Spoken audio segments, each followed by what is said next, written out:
Si je te disais qu'il existe un objet qui, une fois dans ta main, te rend faible, vulnérable et insensible.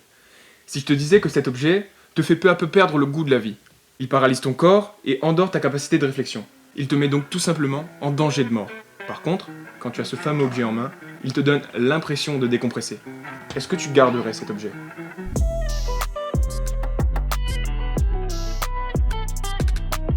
L'humanité s'enfonce de plus en plus. Tu es en danger. Tu n'as qu'à regarder autour de toi. Il y a au minimum une personne de ton entourage qui passe des heures sur les différents réseaux. Je t'explique. Admettons que tu passes 20 heures par semaine sur tous les réseaux sociaux confondus. Pour te donner un ordre d'idée, si tu pratiques par exemple la guitare pendant 20 heures, tu serais meilleur que 99% de la population mondiale. Et c'est valable pour n'importe quel domaine. Que ce soit en musique, en sport, ou même faire de l'argent. Mais tout ça, ce sera dans d'autres vidéos. Ces 20 heures, elles sont perdues sur les réseaux. Sur YouTube, Insta, TikTok, il n'y a pas d'effort à faire pour consommer. Donc tout être humain finit par s'y perdre. Le problème, c'est pas les réseaux sociaux. Je te le répète, le problème, ça n'est pas les réseaux sociaux. Les réseaux sont juste une cause parmi d'autres. Le vrai problème ici, c'est ce qu'on appelle le confort. S'installer dans un canapé, c'est tellement bien. Mais si tu y restes trop longtemps, tu peux avoir de gros problèmes articulaires ou musculaires. Ça te rend incapable de bouger. Regarder la télé ou Netflix, c'est tellement bien. Mais tu restes passif. Tu endors ta capacité de réflexion. Ça te rend incapable de réfléchir. Jouer aux jeux vidéo, c'est tellement bien. Mais tu y passes vraiment beaucoup trop de temps. Temps que tu aurais pu mettre à profit pour autre chose encore une fois. Au final, tout le monde est dans le confort. Et donc en danger à chaque instant. Tout le monde, vraiment ? Évidemment que non. Ceux qui s'extirpent chaque jour un peu de leur confort de vie sont plus que les autres. Tu peux te sortir chaque jour un petit peu de ce confort. Là, je te donne un choix simple. Solution 1. Tu fais les choses à moitié, comme tu l'as toujours fait. Tu essaies de t'en sortir sans vraiment le vouloir. Et tu recommences ce cycle tout le temps. Solution 2. Tu commences pour de vrai et tu arrêtes de faire l'enfant. Si tu choisis la solution 1, pas besoin de continuer la vidéo. Si tu préfères la solution 2, alors abonne-toi et écoute bien tout ce que je vais dire maintenant. C'est très important. Un des antidotes pour sortir de cette zone de danger de mort est tout simple. Je suis sûr que tu as l'outil nécessaire chez toi. Je veux bien entendu parler de l'inénarrable douche froide. Je sais, la douche froide, c'est pas un exercice facile. Sinon, j'aurais pu d'ores et déjà arrêter la vidéo. C'est même l'exercice le plus difficile à faire au commencement. Parce que l'eau chaude, c'est tellement bien. Mais ne lâchons pas l'objectif de vue. On veut sortir du confort. Parce que le confort nous tue. Et il nous tue réellement. Nous avons des problèmes de santé dans le confort. Surpoids, problèmes articulaires, déprime et j'en passe. Je vais te décrire ça avec un petit schéma. L'axe du bas indique le temps passé sous la douche, et l'axe de gauche, la fraîcheur de l'eau. Cette ligne bleue montre le froid maximum que ton robinet de douche peut atteindre.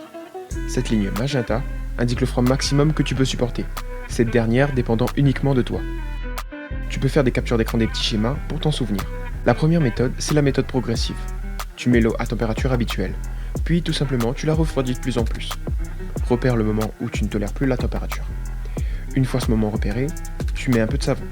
Ensuite, tu reprends une douche un peu tiède. Tu remontes vers ton maximum supportable et ensuite, tu le dépasses. Oui, t'as bien compris. Une fois au-dessus de ton maximum supportable, reste-y 30 secondes à 1 minute et respire profondément. D'ailleurs, pour chacune des méthodes, il faudra contrôler ta respiration. Une respiration lente et profonde. Deuxième méthode, c'est la méthode savon. Tu mets de l'eau tiède ou chaude comme d'habitude. Ensuite, tu te savonnes tranquille sous les bras, le dos, partout quoi. Et après, pour te rincer, tu mets l'eau froide au maximum. Reste-y environ 1 minute. À cet instant, on n'oublie pas de respirer toujours lentement et profondément. La troisième méthode, celle que j'utilise, c'est la méthode on se casse pas la tête. Non original. C'est simple, tu mets au froid maximum et tu te douches avec. C'est tout, on se casse pas la tête. Tu restes 1 à 2 minutes minimum sous la douche pour bien ressentir ses effets, toujours en respirant profondément. L'objectif de ces 3 méthodes, c'est de faire monter ta ligne magenta progressivement pour qu'elle soit au même niveau que la ligne bleue. Je te le dis, au début, ça va être dur. Tu vas peut-être respirer très vite et très fort. Mais j'ai une astuce pour éviter ça. Astuce efficace qu'il m'arrive encore d'utiliser. Avant le premier jet d'eau froide, tu retiens ta respiration et tu restes en apnée pendant les premiers jets d'eau froide. Ça marche bien. Je peux t'assurer qu'après ça, le confort prend un gros coup. Tous les jours, on s'échappe un peu plus du danger qu'il représente. Je prends une douche froide le matin et une douche chaude le soir. Je ne peux que te conseiller ce rythme, mais libre à toi de la prendre le soir après le travail ou après le sport si c'est ce que tu préfères. Tu peux commencer par n'importe quelle méthode. Essaie-les toutes les trois pour voir laquelle te convient le mieux. Tu peux même trouver une autre méthode et la partager en commentaire. Par contre, au bout d'une semaine ou deux de pratique, tu verras, tu te casseras plus la tête. Tu vas rentrer directement au froid maximum, et puis c'est tout. C'est moins chiant. Rappelle-toi de ce que je te dis maintenant, et je te le dirai à chaque fois. Je suis toi. On est les mêmes. Donc si je peux le faire, tu peux aussi. Imagine-toi juste un instant, après 2 mois de douche froide. Tu pourras plus t'en passer. Par contre, tes potes et ta famille te prendront pour un fou. Tout simplement parce que c'est trop dur pour eux. Ils sont perdus dans leur confort. Mais n'oublie pas, ici, on est plus que les autres. Alors lève-toi et marche. Et surtout, lève-toi tôt.